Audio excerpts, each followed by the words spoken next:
People often ask the question, is the American dream dead? I believe the moment we stop dreaming, we might as well be. Hi, I'm your host, Craig Sewing, the creator of American Dream TV, a national TV show centered around real estate, lifestyle, and culture. A real show showing you real neighborhoods from real professionals. Today, we're going to take you all across the country, showing you why we live in the greatest country on the planet. Let's get this show started right now. Welcome to the American Dream. The American Dream. You're watching The American Dream? The American Dream. Showing you the real estate, the lifestyle, the culture. Let's get this party started right now. Let's go do this. It is heating up once again. We're the Davids going up against the Goliath. Real stories in real neighborhoods with real experts. The staple of the neighborhood. Can't wait to present it to you. It's all about lifestyle. In your community. That's what this show, The American Dream, is all about. Cheers to your American Dream.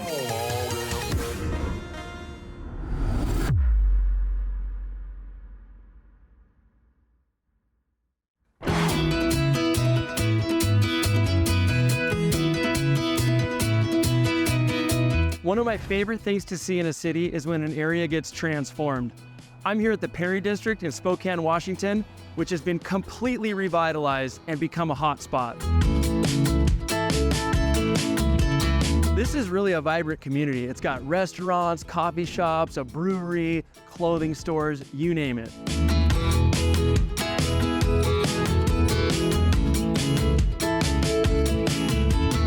You probably stayed in an Airbnb before, but I bet you haven't stayed in one as cool as the one I'm going to show you today.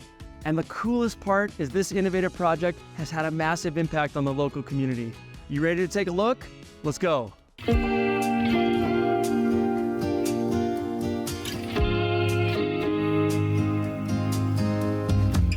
Andrew. Hey, Eric. Good to see you, man. Yeah, thanks for having me here Yeah, at dude. Blockhouse. Welcome Blockhouse Live, I love man. it. This is a cool spot. So you're going to show us around, right? You're going to Yeah. give us the whole shebang. I'll give you the whole scoop. tour. Okay, let's go. All right. Check it out.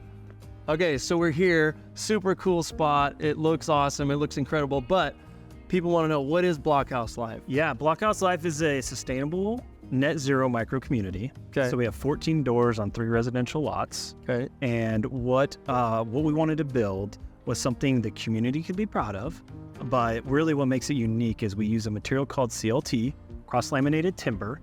And instead of drywall, stick and frame, basically these boards are created sustainably. They're harvested from the Colorado National Forest, shipped here, and these structures are erected like Legos. Yeah. So it's like a modular building.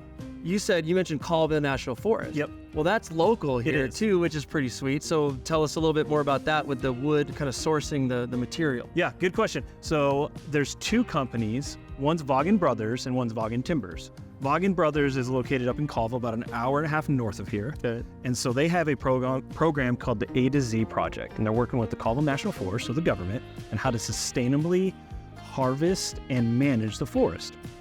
So being in the Pacific Northwest, we have grown accustomed to really bad Wildfires. Yeah, They suck. Yeah. They're awful. It's bad for air quality. It's bad for our natural resources. So essentially, they have partnered with the Colville National Forest and been able to create a system to go in and harvest these trees. Now, these trees essentially get passed off to Vaughan Timbers, which is the CLT manufacturer, and they ship them to us. And then we had a company, local, Baker Construction, erect the building. Okay. You know, everything from the CLT and sustainable net zero, we thought of for the power consumption. So our utilities is actually on the brewery next door, and it's solar paneled on top of the roof. Right. And we use passive energy to power this net zero. So we give back to the grid more than we So there's actually no electric bills. No. You're just getting the solar, using it, and so that's a really cool Yep. thing too. So that's going to last, like you Yep. said, it's sustainable. It's going to last a Yep. long time. Okay, so then the impact on the community, right? It's been Sure. a positive thing. Yeah, very positive. So that's important to the ownership group. So kudos to the ownership group. They really wanted to not isolate the community. Okay, so they didn't want to, come in, build ultra modern new housing, and block everyone out, not let anyone in. But like this public sidewalk, for example, we're standing on, anyone can use. This isn't like their walkway that's private. Yeah, it's actually literally a right of way for people to walk through. So if they wanted to go from there up to the brewery, they can do that. They can do it. Yeah, that's really cool. So it's integrating the community. It is. And the feedback has been very positive. Yeah, very the positive. neighbors, the people, the residents that live around. And I'm sure the businesses have enjoyed it too, right? Because it's bringing in some dollars. It's bringing in some economy to the area. It is. Going back to that first foot approach, put our best foot forward for Spokane. We have literally our neighbors are a pizza and brewery. So we kind of got it nailed, right? For a really cool circular economy. We have shopping. So the full circular economy, we're injecting money. We're not just taking money in and pulling it out. We're putting money here. It's getting shared by all the small businesses. And overall, it's just upgrading the area and the city in general. All right, so here we're at one of the coolest parts of the whole thing, right? This huge tree coming out of the deck here. So tell me about this and how is this even here? Yeah, this is a perfect example. We didn't want to be the ones that come in. It's important to the ownership group to not come in and whack all the trees down, get some bulldozers, push some dirt, right? So we used that pier system that we were referencing earlier in order to lift the structures up so we didn't have to disturb the root system of old growth trees. And so was it hard to do? Yeah. Was it worth it? Yeah, it's cool, right? It's really cool. It's just what a great thing to be a part of the whole property, right? So everything just kind of keeping it local, keeping the community, making it something special that will last for a long time. Yeah. Well, hey, thanks, Andrew, for your time today. Thanks to Blockhouse as well. Yes. And I'm your host, Eric Dordahl. We'll see you next time on The American Dream. And I don't know, I might just stay here. Yeah. Can I just? I might just stay here and rent it out. Yeah, I don't want to leave. I don't want to leave.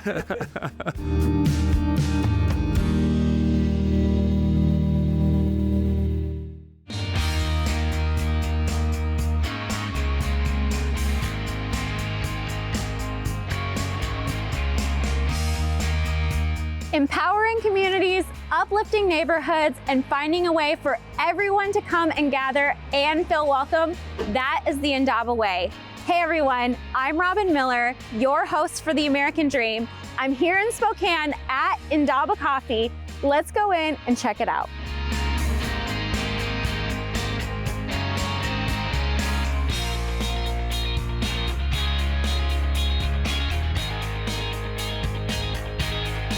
I love Indaba Coffee so much, mostly for their community-centric vibe. They want to be in the community, they love where their locations are, and they love on their clients. Love coffee, love people, that's their motto, and they are through and through that way.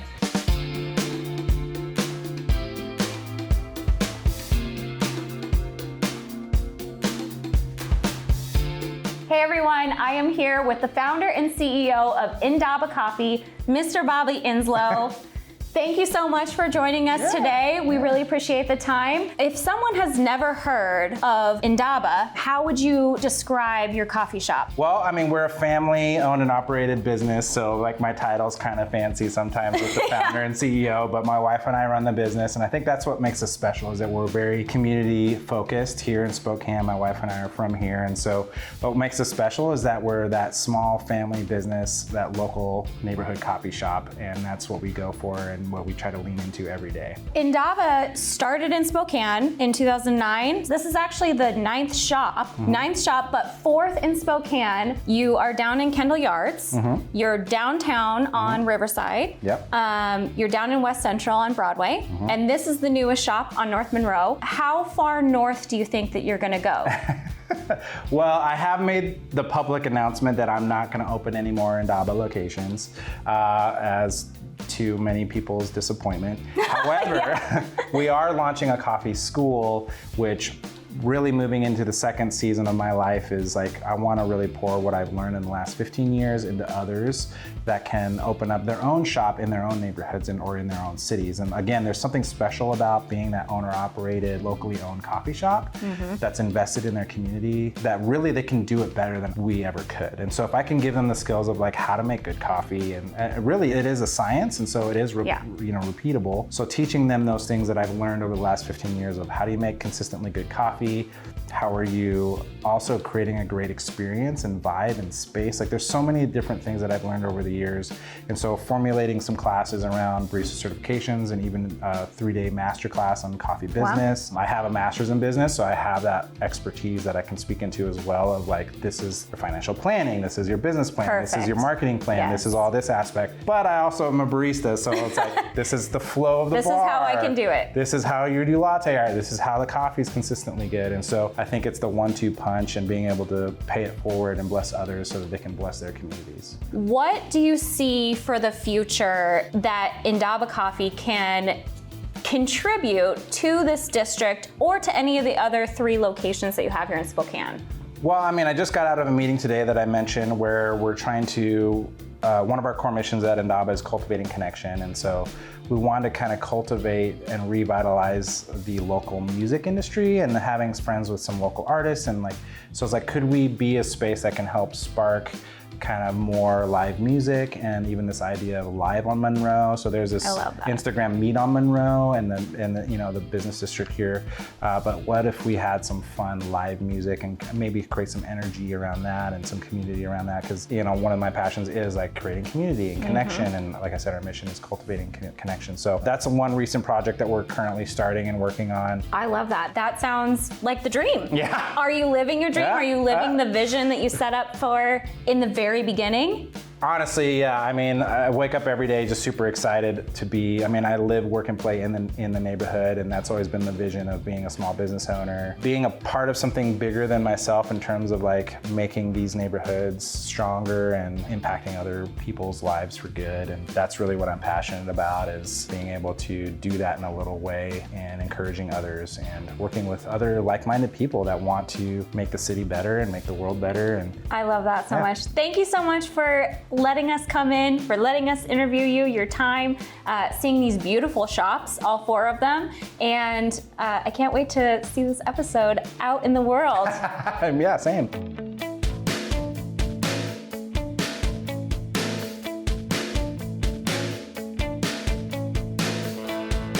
Thank you so much for joining me on this episode of American Dream TV featuring Indaba Coffee. Until next time, I'm Robin Miller.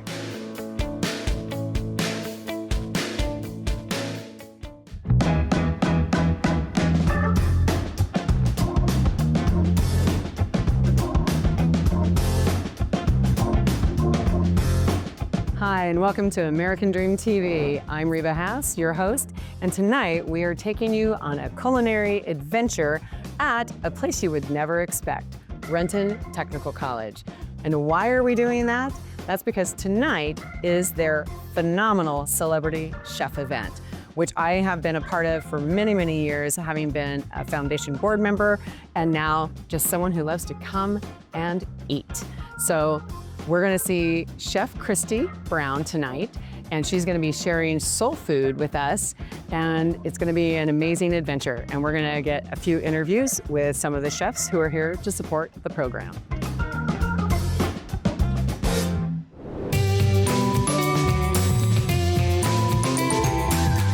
Our viewers would love to know a little bit about what this event is and why it is put on. It's a fundraising event for the culinary arts program here, and it started years and years ago with the Gugini family, and it's been fabulous. We get local celebrity chefs that come out, and they create a beautiful dinner. We have a lot of local support from culinary people that just want to come out here and have a good time and support the college and support the program. Giving that opportunity for the students to see that gets them all excited, and it gets them to that point to where, oh, I can do this or I can do that. So I think it's going to be a nice evening, and we're going to have a lot of fun. Well, I can't wait. We come together over food, and I love that in this event, it's something we get to come together around and support. For you and your organization, why do you find it important to support a program like this? Culinary schools and trade schools in general are very important for the future of our workforce. Cooking has a close place to my heart, and doing something for students that are coming up and looking forward to a career in the restaurant business is a passion of mine. I think it's really important for aspiring chefs and cooks to be exposed to as many chefs as possible so that they get an idea of what the business is really like. There are hurdles and there are obstacles and there are things that are hard. If we don't have a certain amount of passion, then those things are something that they don't need to be.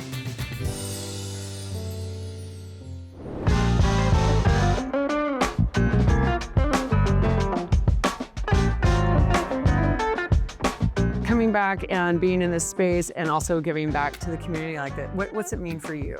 Oh, it means a lot. I would say the first thing is like our industry is in dire need of our ability to touch the students. Knowing who has done the chef night before and having me here, I just love that full circle moment because we all know how important it is to help people understand, like, this is a wonderful industry to get into. It's a wonderful trade to have. It's so diverse, it's so flexible. There's so many things that you can do within this industry, and I want to make sure people have real life examples of that, and I think that's super important. Food evokes, because it hits so many senses, right? You get to see it, it can be beautiful. I love beautiful, colorful food. That's why I can't wait to see how you do presentation tonight. Thank you so much. It's such a pleasure. I really appreciate it.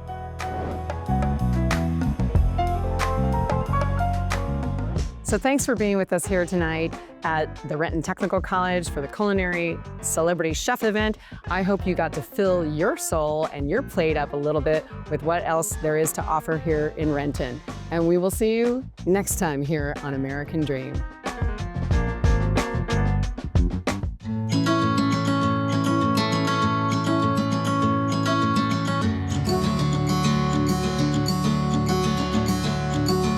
Welcome to American Dream TV. I'm Margot Christopoulos, and today we are going to be going down to La Rustica. It's an Italian restaurant down on Alki. You're going to love the Italian atmosphere. But right now, we're going to see what West Seattle can bring you home-wise, and we are visiting this gorgeous vintage Mediterranean home in the heart of West Seattle. Some of the most stunning features of this home is this beautiful living room with the elongated windows overlooking the beautiful view. As you enter, you can go into the sunroom. As you go to the left, you have the dining room where you entertain and the beautiful kitchen. There's several doors in and out. The yard is spectacular. It just speaks Italy to me. I would like to bring to your attention this gorgeous vintage Botschelder fireplace. It's absolutely lovely.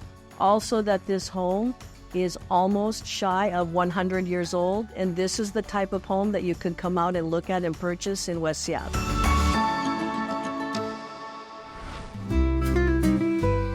We are here today at La Rustica in West Seattle, speaking to the owner, Kat. It's one of my favorite restaurants. How are you today, Kat? Great. How are you? I'm doing good. What changed when you took over this restaurant from the previous owners? One of the first things we changed was the reservations, because they used to never accept reservations. It was always walk in, and we had some of our favorite memories on dates. We'd come in, put our name on the list. They'd say 45 minutes. We'd go for a walk, go house hunting, look at the different houses, dream of living over here. And, we never thought that what we would buy would be the restaurant instead of a house. But during the pandemic, we changed things to allow for people, because of social distancing, people feel more comfortable with reservations, and now we allow them online. That's awesome. And when did you take over this business? We took over the restaurant November of 2020. I know I'm crazy buying a restaurant during the pandemic, but we had a couple people, even the bank, say, why would you buy a restaurant that doesn't have a drive-through during the pandemic? But the truth is, it's La Rustica, and anyone who's ever been here, is such a special place that we knew it would recover. And I mean, that's part of why we didn't change a whole lot when we bought it, is because it's always been that special place for us. That's awesome. I was selling another business, and it was listed online, and the same website I was selling that business on, one day it said 25-year-old West Seattle Italian restaurant was for sale. And I told my husband, there's no way, but it's probably La Rustica. And he's like, it can't be. And I bet him. He lost. I won a restaurant. I've always been a baker. I've always loved to cook, and you forget how much work it is. But the truth is, this place has always been such a special place. And you get to put your stamp on it. And now my 15-year-old, he loves it, and he gets to come to work, and he's technically a part owner. And you'll see him out here bussing tables, and he helps me make desserts. And he's already told his college counselor, he's like, I don't want to go to college. I'm going to go take over the family restaurant. That's what I'm going to do. I just think this is so special, and so are you. I want to thank you for allowing us in here today when you're really busy and you're getting ready for a Friday night. Thank you so much. Thank you. Thanks for coming in. Of course. We hope to see you guys soon. You will. Today we visited a great restaurant here in West Seattle called La Rustica. We also went to a gorgeous vintage Mediterranean home in the heart of West Seattle. This is American Dream TV. I'm Margot Christopoulos, and until next time.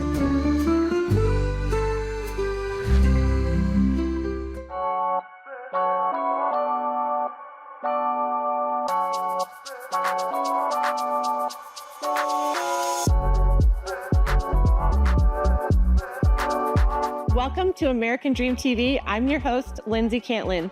Today we are talking about a cause near and dear to my heart. As a former foster parent of over a decade and adoptive mom of 5, I love organizations that give back to the community's most vulnerable, its children. I'm coming to you live from the Pumpkin Ball, Vanessa Behan's largest fundraiser.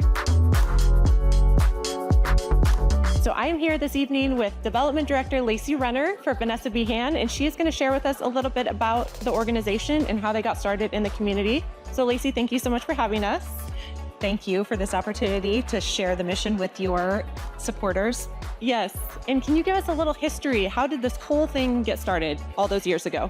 Vanessa Behan was a little girl. She was 2 years old, and about 15 days after her birthday, she was killed in her own home by her parents. And as you can imagine, it was just a tragedy. And our founder, Bill Bilkowski, was so saddened by that event that he wanted to do something about it. So as he was traveling around the country, he was a businessman, just like me and you. Yeah. He was traveling around the country, and he was talking to his friends and his colleagues around the country, and he discovered the crisis nursery model. And the crisis nursery model is respite care for children, for families and parents who are going through a crisis or a struggle or a time of stress, where we can provide care to their children so that they can get through that crisis and get to the other side.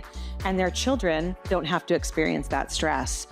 And so Bill came back to Spokane and wanted to volunteer for the crisis nursery that was in Spokane, and discovered that there wasn't one. And so he kept talking about it, and his wife Janie said, go do something, just go do something. And so he put together a board of trustees and found a house, raised the money, bought it, and opened the crisis nursery. It was a miracle. It was just a really incredible undertaking by Bill. And so over the years, we moved from our first location into a larger home, and now we're in a larger building that tripled the capacity of our last building. It's incredible. It is incredible. Yeah. You've seen it. Yes, it's a large building. We can hold 60 kids at any given time. Yeah, wow. Yeah. So I'm sure that all of this did not come without challenges. Am I right? Anytime you have a huge undertaking, there's a lot of challenges. So can you speak to some of those briefly? Yes, I can. So as I mentioned, we moved into that new building, and we went from being able to serve 20 kids at any given time to 60 kids at any given time. And that's a big jump in our budget to be able to hire enough employees to care for those children. It's not volunteers that are caring for the children. We require a high level of care to care for the population of children that we see.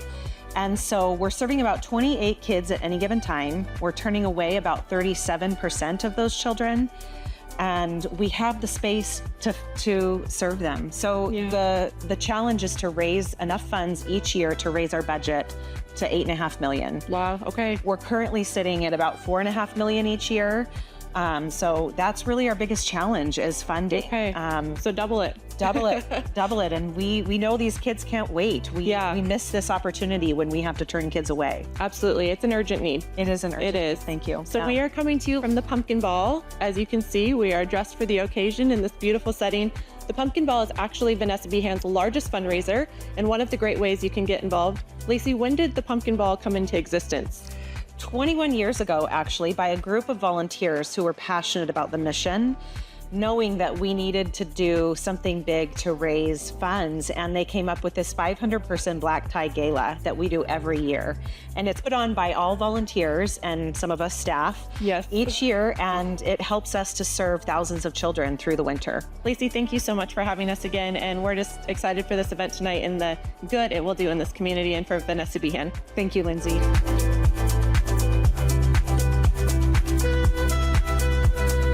So I am here with the Executive Director of Vanessa Behan, Amy Vega. Amy, thank you so much. This event is incredible, as you know, but I'd just love to hear from you. Anything you want to share about Vanessa Behan, maybe that our audience doesn't know? Yeah, absolutely. So first of all, thank you for doing this.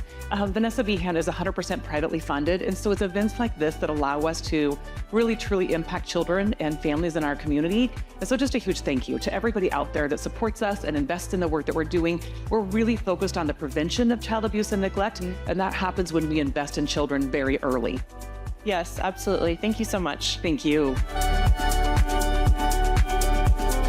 Thank you so much for joining me tonight at the Pumpkin Ball. If you're an organization that's committed to making a difference in Spokane, contact me for next month's episode of American Dream TV.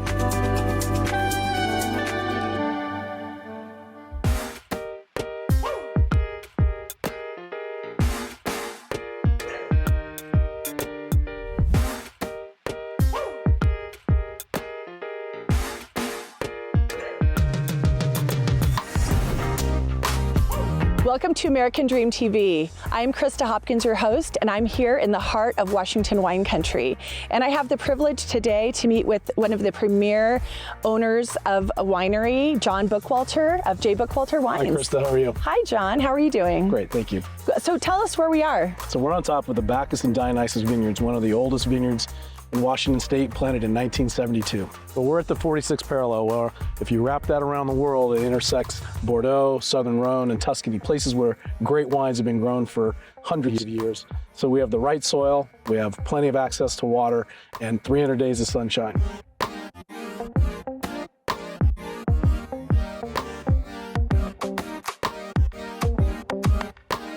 How many acres of grapes do we have here? There's a little over 400 acres here on this property between Bacchus and Dionysus, and it grows a variety of grapes, Bordeaux varieties again, Cabernet Sauvignon, Merlot. It's close to the river, so you have a huge influence from the river on the weather, so it not as warm and also not as cool, because you get all the air moving along. Can we see a little bit more about the winemaking process? And then I'd love to, I know your restaurant, Fiction, is my favorite restaurant in the Tri-Cities. Could we go and take a look at the restaurant and how you make wine? Yeah, absolutely. This is a perfect time because we're fermenting wines right now and barreling wines. So let's go back to the winery, take a look, and we'll also get to the restaurant. Great, let's go take a look.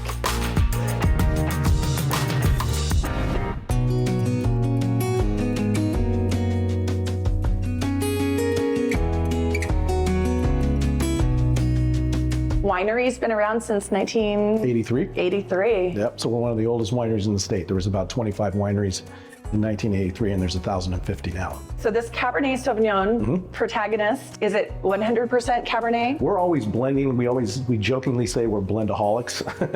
So this is 98% Cab, 2% Petit Verdot, which gives it a little bit of a spine. So it's a beautiful Cabernet Sauvignon. And so would you show me a little bit about the production facility? I think you're actually making, I mean, you're making wine all the time, but you're fermenting? Is that what you're doing right now? We're in harvest right now, so we're fermenting our this vintage currently, the 2024 vintage. So yeah, let's go take a look at that.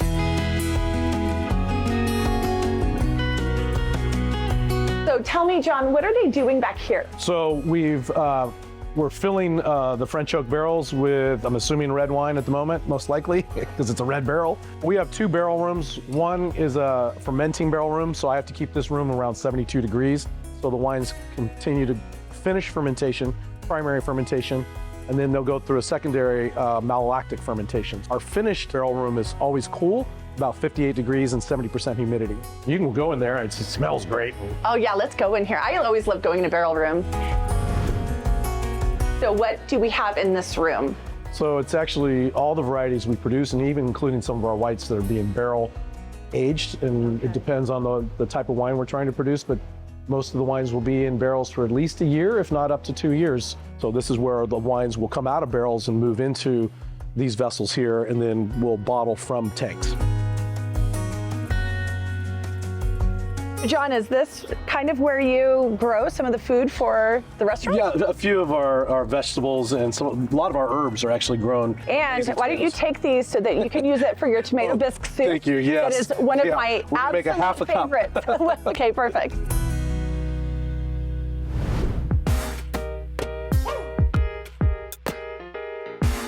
So, John, I like to say that if you want the best food in Tri-Cities, you need to go to one of the wineries, but particularly Fiction Restaurant. Well, we started with artisanal cheeses and charcuterie, and then slowly morphed into, having a chef, full-time chef. But it was really about selling more wine, frankly, by the glass and by the bottle. It's the best way is to do it with food, and I think it's really important to have wine and food together. So, John, these are the famous avocado fries. Avocado fries, they're a staple here, been on our menu for 20 years.